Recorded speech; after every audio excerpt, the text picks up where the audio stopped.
कभी सुना है ये वर्ड आपने, ostensible? What do you mean by ostensible?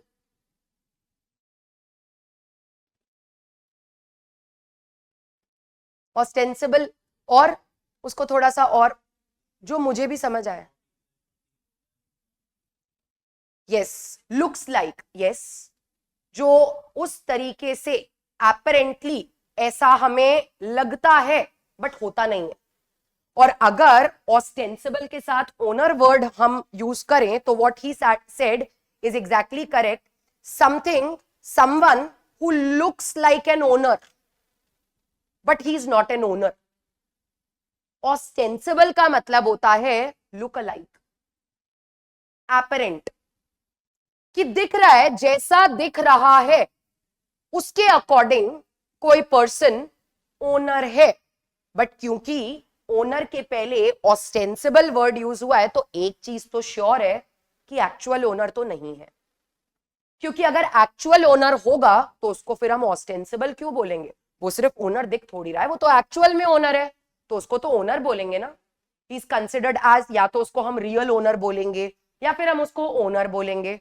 But किसी भी पर्सन को ऑस्टेंसिबल ओनर मतलब ऑस्टेंसिबल मीन्स समथिंग और समवन हु लुक्स लाइक, एक ऐसा पर्सन जिसके अंदर वो सारी क्वालिटीज हैं जो एक ओनर में होती हैं।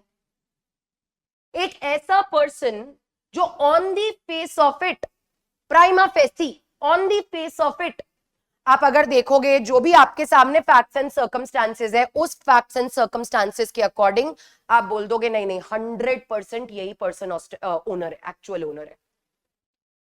सो someone who according to the prima facie facts he looks like an owner but he is not an actual owner।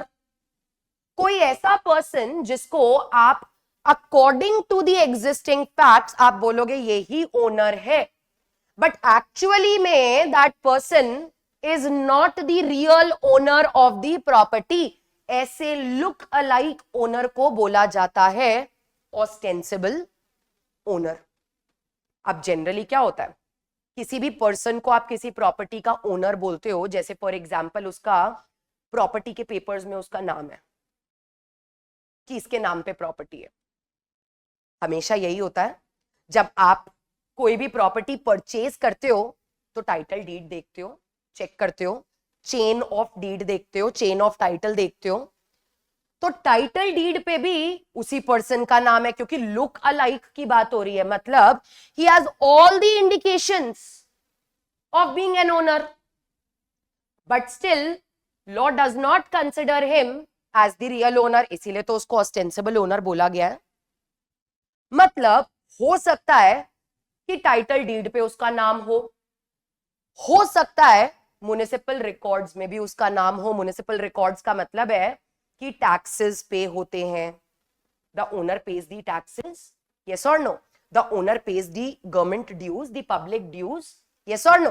तो जो भी पब्लिक ड्यूज, टैक्सेस, जो भी चीजें ड्यूज के फॉर्म में पे हो रही हैं, उन सारे म्युनिसिपल रिकॉर्ड्स में उसी पर्सन का नाम है, टाइटल डीड में उसी पर्सन का नाम है। हो सकता है कि पोजेशन भी उसी पर्सन के पास हो। इससे ज्यादा कुछ चाहिए क्या किसी को ओनर बुलाने के लिए?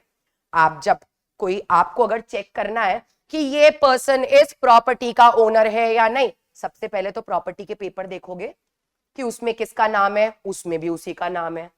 म्युनिसिपल रिकॉर्ड देखोगे कि गवर्नमेंट रिकॉर्ड्स के according who is paying the taxes और द म्युनिसिपल ड्यूज, उसमें देखोगे वहां भी इसी का नाम है। फिर आपने देखा यही पोजीशन में भी है प्रॉपर्टी के, तो कोई भी रीजनेबल पर्सन यही मानेगा कि यही ओनर है, but legally he is not the owner. आपने सुना होगा कई बार व्हाट हैपेंस इज, हम कोई property, if I am purchasing a property and due to some reason I can not purchase the property in my own name, तो generally ऐसे में अपने फैमिली मेंबर के नाम पे प्रॉपर्टी परचेज की जाती है, स्पेसिफिकली इन दोज केसेस जहां पे कोई भी पर्सन एक पब्लिक पोजीशन होल्ड कर रहा है। अगर आप एक प्रोमिनेंट पब्लिक पोजीशन होल्ड करते हो तो आपके ऊपर बहुत सारे रिस्ट्रिक्शंस होते हैं. When you hold an important prominent government office or a public office, तो आपके ऊपर बहुत सारे restrictions होते हैं. And there are some restrictions regarding the property purchase or dealing in properties also, investment also, कि आप कितना इन्वेस्ट कर सकते हो, अपने नाम पे कितना कर सकते हो, एटसेट्रा. उस रीजन से हो सकता है कि किसी पर्सन ने, मतलब उस प्रॉपर्टी को परचेज करने के लिए अमाउंट मैंने दिया, बट अपने ऊपर लगे I am holding for example some important position, जिसकी वजह से पैसे मैं दे रही हूं, प्रॉपर्टी में इंटरेस्ट मेरा होगा, लेकिन उन रिस्ट्रिक्शंस की वजह से, सोसाइटल या गवर्नमेंटल रिस्ट्रिक्शंस या किसी भी और रीजन की वजह से, आई can not purchase the property in my own name. I cannot get the registry done in my own name. तो ऐसे में आपने सुना होगा, कई बार होता है अपने वाइफ के नाम पे ले लिया, या अपने सन के नाम पे, अपने डॉटर के नाम पे, मदर या फादर के नाम पे प्रॉपर्टी ले ली बिकॉज ऑफ सर्टेन रिस्ट्रिक्शंस. अब जिसके नाम पे प्रॉपर्टी ली है, that person has no interest in the property, he is a mere name giver in that transaction. वो तो सिर्फ नेम गिवर हुआ ना, पैसे मैंने दिए हैं, इंटरेस्ट मेरा होगा प्रॉपर्टी के अंदर. हाँ, बस मैं अपने नाम पे वो प्रॉपर्टी परचेज नहीं कर सकती because the legal formalities does not allow me to do so. तो मैंने फॉर एग्जाम्पल अपने one of the grand parent के नाम पे ले ली या पेरेंट के नाम पे ले ली, बट द पर्सन जिसके नाम पे प्रॉपर्टी ली जा रही है, that person is a mere name giver.